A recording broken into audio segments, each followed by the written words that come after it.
Michael, Yes. you are new to the group. You have not met her in the group. You have not met our audience. Could you introduce yourself a little bit and tell us who you are and where you're from and all that wonderful good stuff? I am Michael Young. I'm from South Phoenix. You. I'm 30, like in the heart of millennials. So, just here to, give my opinion, listen to some new perspectives, and have a good time. Sounds like a plan. Chantel, you're still the oldest. I'm so sorry. What'd you say, Michael? So you're still the oldest. I'm so sorry. Well, listen. I don't mind being the I'm kind of fine, like age-wise, Michael. You're the seasoned one in the group. It's a blessing to get this far. I'm sorry. Because I thought you was close to your age. I'm sorry, Shantara. So, without... It's good to be 32, Michael. You do look good. Black doesn't crack, But Sure don't. But it folds. You have to be careful.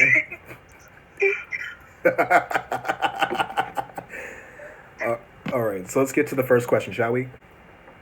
In recent years, politics, while always a taboo and touchy subject, has reached a level of rancor and tribalism that has been a turnoff to many. Republicans think all Democrats are radical socialists. Democrats think Republicans are racist, religious bigots. Recently, Sarah Silverman has felt politically homeless because she feels out of step with major parties in this country. What say you?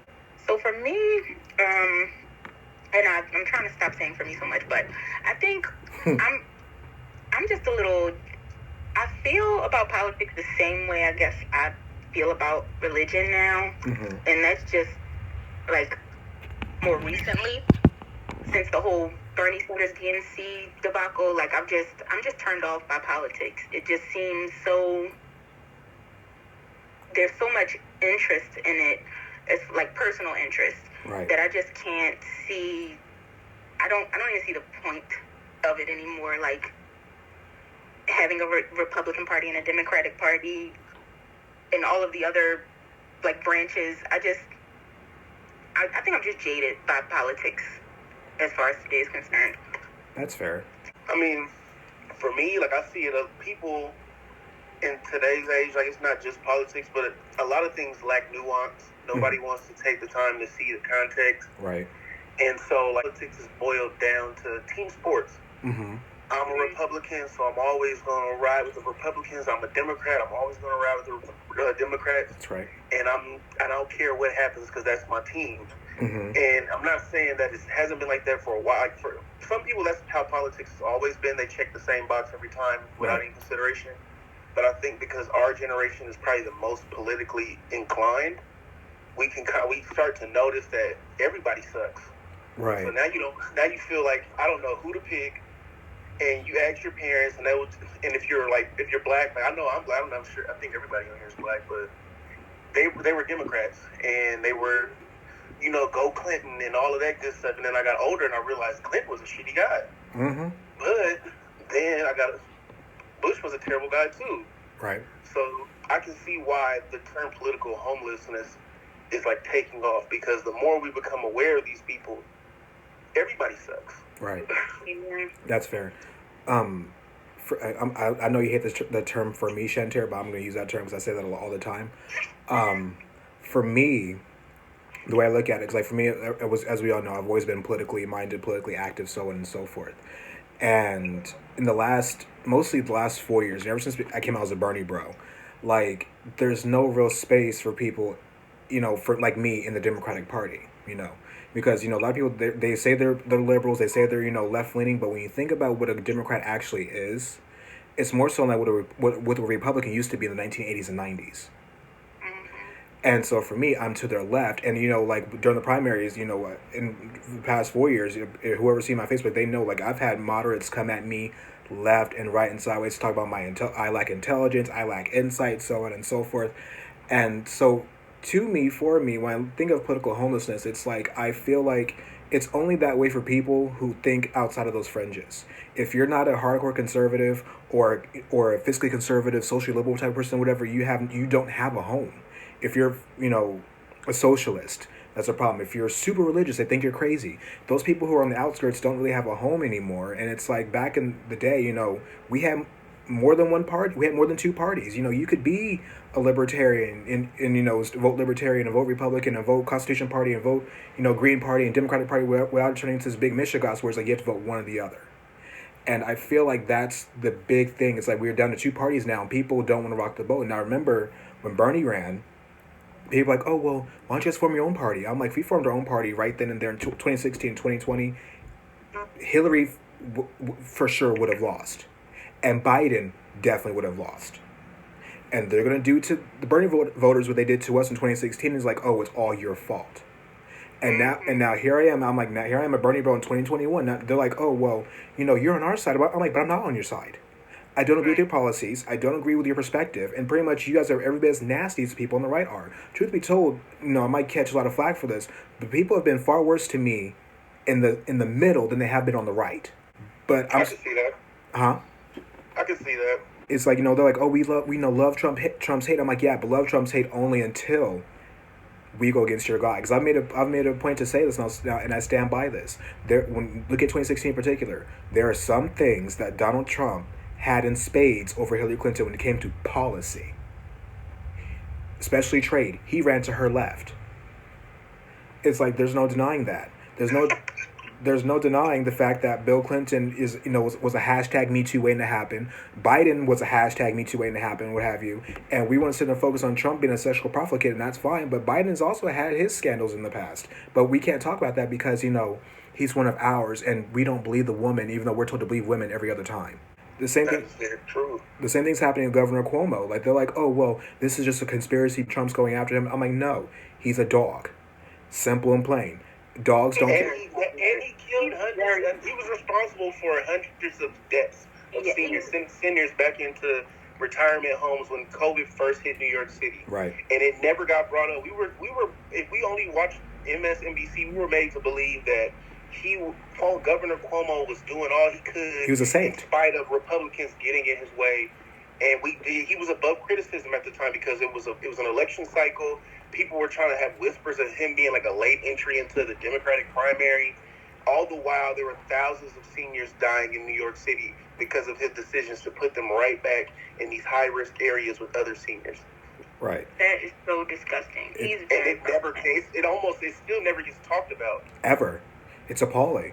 Like, I couldn't believe it. Like, it's kind of like one of those things, like, I remember when Mayor Bloomberg was running in 2020. And we're like, okay, what about redlining and stop and frisk and all these NDAs you have these women sign, whatever? They're like, oh, but he's a good judge. He's a good judge. He's a good mayor. I'm like, well, good mayor for who? Just because he was not a good mayor. He was notoriously terrible. Right. Just because he has a D behind his name doesn't mean he's a good one. And honestly, that goes for Barack Obama too. I'm about to catch a lot of hell for this, I'm sure, in the comment section for people that watch this. But Barack Obama was a C average president at best. And I remember I did a video about him, having issue with the term defund the police, whatever. He was like, oh, well, that's too edgy. That turns people off. I'm like, that was your problem, Obama. You're busy trying to play in the middle because your corporate donors told you to, whatever. Meanwhile, the people who really, really needed your help didn't get the hope and changes they needed. But because, I lean towards your side, whatever, I can't criticize you because you're now a godlike figure in this party and you're above reproach. And if you ever talk to a black Democrat, it was like almost blasphemous to speak about the first black president in a negative light. Like, he couldn't do anything. They would always say his hands were tied. The Republicans fought him every step of the way. And he had a super majority. The same way there's a majority in the House and the Senate now. Thank you. And we're still not getting shit done. Negotiating with ourselves.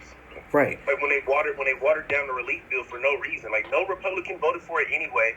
And you still negotiated against yourself. And we knew they wouldn't vote for it. That's the thing that galls me about Democrats in particular. It's like, no matter what you say, and no matter what you do, they're not going to be on your side. As evidenced by the insurrection. Why are we sitting there trying to play nice, whatever, when we see what happens when Republicans get in power? Republicans give no fucks about what we think, or what we feel, what we want at all. But now you want to play the unity game? No, I'm good. They just selected a new Supreme Court justice on his way out. Right. And Obama caught hell for even contemplating selecting a Supreme Court justice, and he had a year left in his term. Right. And it's like, it goes back to that tribalism, because, Republicans are like, oh, there's nothing wrong with this. I'm like, but 4 years ago, you didn't keep the same energy. Same thing, when we look at, the Brett Kavanaugh situation. Like, people are saying Cuomo's a dog, he should resign, whatever. But I'm like, y'all get the same energy when somebody actually accused him of rape more than once. And then Lindsay Graham gets on the stage like, this is a sham. This is immoral. Oh, I'm going to catch the vapors. And it's like, well, where was that energy, when your person fucks up? Like that congressman, what's his name, Cawthorn, who's been known to take girls on joyrides to try to proposition them, whatever. Like, they're not talking about that, but they're going after Governor Cuomo. I'm like, no, if you're going to talk misdeeds, you got to talk misdeeds on both sides. Oh, was that the one that was taking the little girls in the woods, Michael? I'm not sure if she's going to the woods or not because he can't walk. But no, it wasn't him. It was another one. But no, like, he would take these girls in the car, whatever. He's handicapped or whatever, and he would prey on innocent or vulnerable girls, I guess you could say. He would take them to in a car, in a ride, whatever. Ask them about their sexual preferences, ask them about their sex life, and so on and so forth, whatever. And if the girl would reject him, he would harass them. And this man is now in the United States Congress, one of the youngest congressmen ever. That is ridiculous. That is ridiculous. And he went on Fox News like 2 or 3 weeks ago, whatever. And this is right as like the stories are breaking on CNN and all those other places, whatever. Then he goes on Fox News. They don't talk about that, but they talk about Dr. Seuss being canceled instead, which to me is the height of hypocrisy. It's a distraction tactic. Things that we've never cared about, never made sense, become inflamed and exasperated when something of actual consequences in the news or it gets buried. Right. It's just like I agree with Sarah Silverman, but honestly, my issue because it was actually a video clip and I was actually watching it with Brittany and whatever, and my issue with Sarah Silverman in particular, despite the fact that obviously apart from the fact she's not funny, is not at all. No, I'm sorry, like I don't get it. Like she's not that I'm not gonna go on her looks like that, but like I never got the appeal of her across the board at any point whatsoever. She came in the early 2000s and she was edgy for an early 2000s comedian. Not really, like shock value. It was a shock value thing. Oh, well, I didn't get it. But like with her, she was talking about like, oh, I feel out of place, I feel out of step, blah, blah, blah, blah. And I'm like, but you're the same person who got up there in 2016 at the DNC and told the Bernie Bros you're being ridiculous for not being on Hillary's side, whatever, when we knew Hillary was a faulty candidate. When we knew Hillary wasn't shit. We knew it. A sham. Right. Still, just because she's a woman doesn't mean she's any good. And people are like, oh, she's qualified. I'm like, she's ever held one elected position in her life. She was a senator from New York. She took money from Wall Street. Conflict of interest. That does not make somebody qualified to be president. Everything else had it to her.